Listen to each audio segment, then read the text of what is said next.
Alex, we just had IKF out here talking about joining the team. How much is a guy like that conducive to a winning formula? It's important. He's a good player. He's a good defender. We do believe offensively there's more. He does the same. He feels the same way.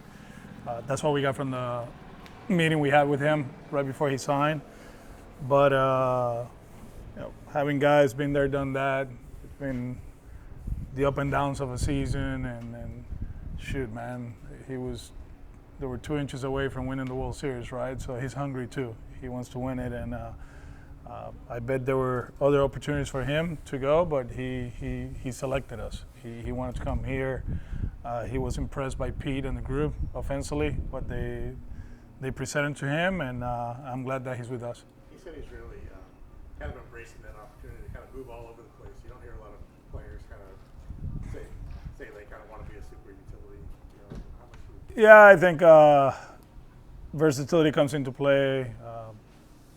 He's really good at second, really good at short, really good at third base defensively, and that's something that we've been trying to accomplish. Actually, I was just talking to BOH about that. If you look at our seasons, when Trevor is playing, we've been really, really good. When he got hurt those 2 years, the quality of the perform in between the lines, it went down, right? So if something happens, with Trevor, we know we have somebody that has done it, right? So we're protected that way. And I think we're getting to the point as an organization that those are the important things that we have to do in the offseason. The big things are the big things. Suarez is a big thing. The trade is a big thing. But kind of like the edges of the roster, that's what we're doing now, and that's what winning teams do. And he liked what we offer. He's ready for it. We'll find ways to get him at bats and get him innings, and he's going to contribute. You talked about the leadership aspect with him, but even for a guy that played as deep into the postseason as he did, and also had the experience that he did, kind of weathering some media stuff or stuff that blew up with the play at the plate, the base running.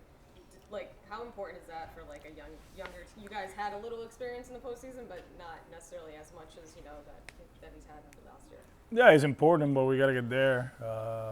We talk about it today. It was a big step for the organization. We did an amazing job last year making it to October, but let's be realistic. 3 days in October, that wasn't it. We're signing in for more.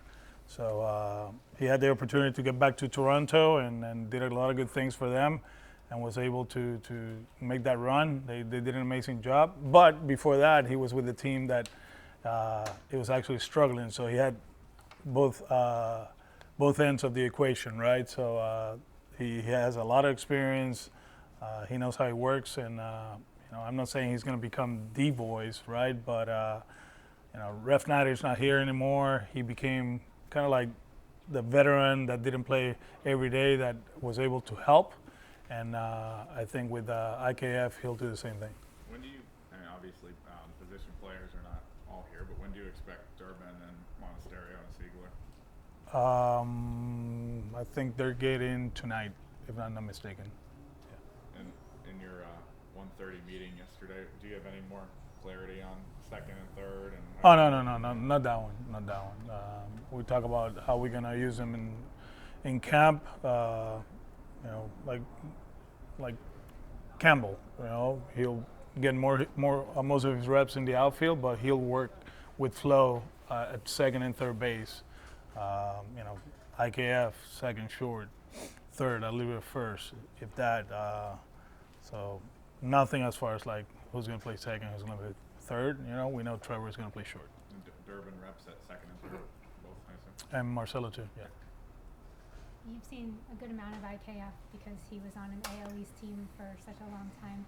What kind of stood out to you about his style of play? Just solid defensively, good base runner, efficient. When he takes off, he's safe. So, we like that. And one thing about utility players, and we lived it, right? Like when you play, you don't want to do more than Dustin Pedroia or Nomar Garciaparra or whoever. You just want to be you, and you is good enough. So he understands that, and whenever he plays, we're going to be okay. He told us that the Blue Jays were glad that they were going to to face the Yankees instead of you guys because they didn't want to see Crochet and some of the other guys in the playoffs. They were talking about kind of being worried of that they thought they could beat the Yankees and they didn't think they could beat you, even though the elimination happened. Does it feel kind of good to know that a team that just won the pennant was scared to face you? I don't think they were scared, but I think a lot of people thought that we had a good baseball team. We didn't get an out in the 8th with 2 strikes and 2 outs, and then we got eliminated. So we didn't make enough plays. So, but we knew that with the pitching staff that we had, advancing to the next round, it was going to be a challenge for whoever. But we didn't advance. So, like I said before, 3 games in October. That's not it. So hopefully this year, people are scared of us. Deeper in the playoffs. What are you looking for from Sandoval in spring? Just get his reps. He hasn't pitched in a while, so just keep getting his reps.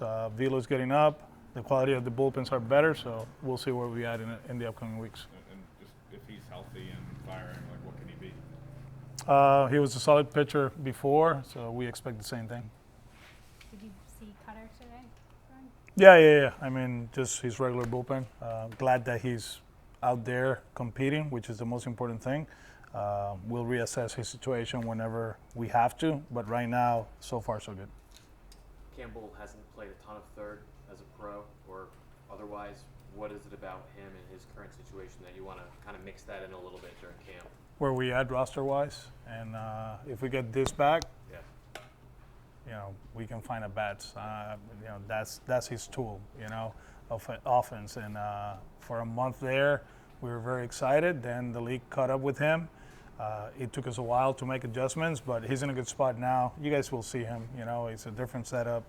The mindset is still the same, hit the ball hard, but he made some adjustments, and he was able to go to Puerto Rico and try it for a little bit, and it was trending in the right direction. It's just that, he needed to get back home. But we're excited. He looks great physically.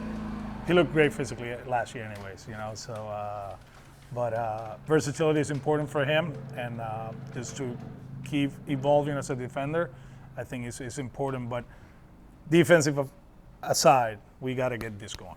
That's the most important thing. Although it is interesting, right? Because yesterday you said that for Marcelo or more than 2 positions was you didn't think that was the right play with him. How much is it?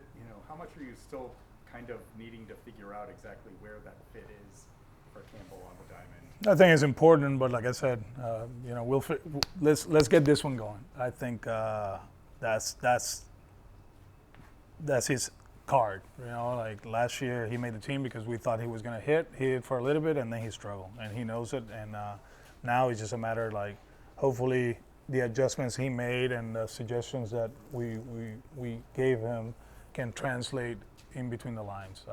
In the cage, in BP, it looks great. Now we have to do it in the game. Insofar though, is the focus is on getting the hit tool reestablished. Was there how much dialogue was there of maybe we just stick him at one position until the hit tool is going, and then I don't think he's going to play the infield. Yeah. He's going to play mostly outfield, but we cannot forget about the infield part of it because you never know what can happen. All his work will be in the outfield. Individual work will be with Flo whenever. That's what we're doing. Extra stuff and early stuff. And it's not going to be in a group setting. It's one-on-one, attention to detail, and see how it looks. IKF talked about invaluable experience, Game 7 ALCS, Game 7 of the World Series, learning from that. Your group, 3 games. Do you feel like you still got some of that, some good experience? Oh, it was a great learning experience. We were, 1 win away to advancing, and we didn't win, right? And we tied the game in the 8th. It was the 8th or 7th, whatever, and in the 7th, in the 8th, and then we had 2 outs, 2 strikes, and they scored 2 or 1, and we lost the game, and then we didn't make plays in Game 3, and we lost. It was a good learning experience, but I'd rather learn winning, to be honest with you. When Cutter ultimately makes his return, what do you want to see out of him? Excuse me? When Cutter ultimately makes his return, what do you want to see out of him after all the time he's missed? Same thing we saw a few years ago. A guy that can use his fastball. He's a really good fastball, pitchability, and he can compete. nearly all of the guys on this roster have never experienced a playoff game at Fenway. How much does that kind of, have you talked to them about what that atmosphere is like, and does that kind of motivate you to get them there when you know what a weapon Fenway can be in the postseason? I mean, we got to get there first. We got to be better in the regular season. We were okay last year. We were great at home. We were good against the division.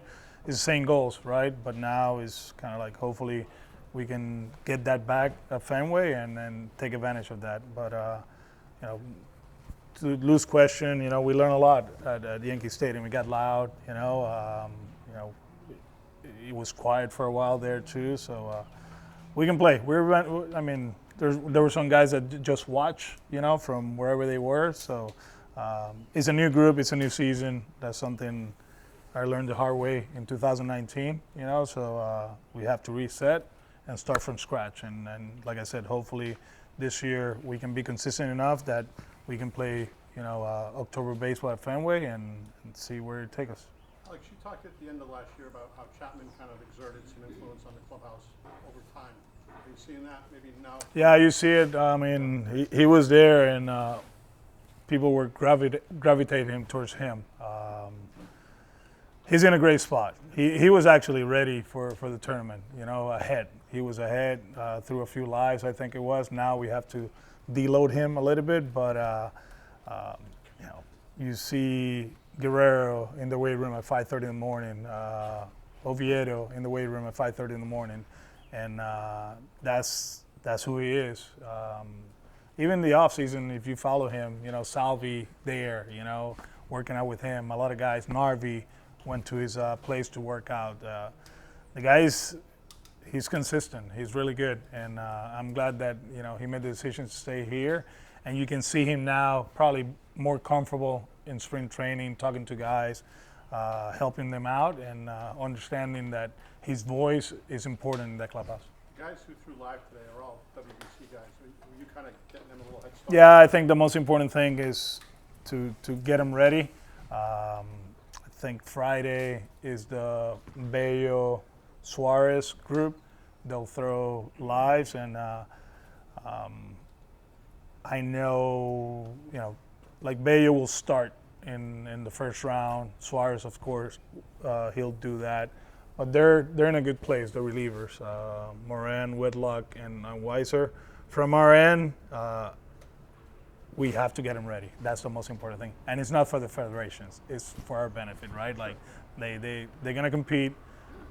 Some of them are going to be back, you know, right after the first round, but some of them I do believe they're going to be out there probably till the end. So, you know, if they're ready to go, at least we feel comfortable. Yes, I mean, I guess I'm just saying it's no coincidence that they were. No.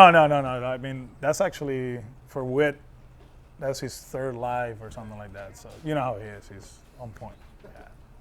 With Crochet last year, you guys shortened to start there, a little extra rest here. This year, what does that approach look like, if at all, if there is an approach? Very similar. Take care of everybody. He'll start in Cincinnati for game one, and then let's get that shit over with. And then from there, we got an off day on Thursday, right? So it's Wednesday. It's Thursday, off Friday. Yeah, whatever it is, yeah, that. And then we go to Houston Monday, Tuesday, Wednesday. So we'll arrange the rotation, you know, to take care of people. I think this is more about, do we want, you know, lefty, righty, lefty, or lefty, lefty, righty, righty, whatever we decide at the end. But he's in a good spot. He obviously different life, right?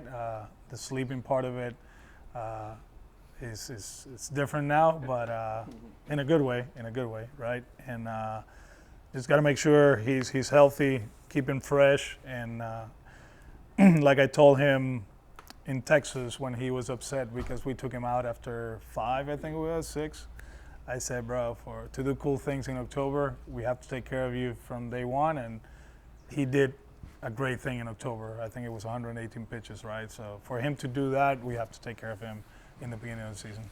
With all the pitching depth that you guys have you guys discussed a 6-man rotation? No. We're good. Thank you. Well, that's a new record. Yeah, right? Nice job. Day one. It took 8 years.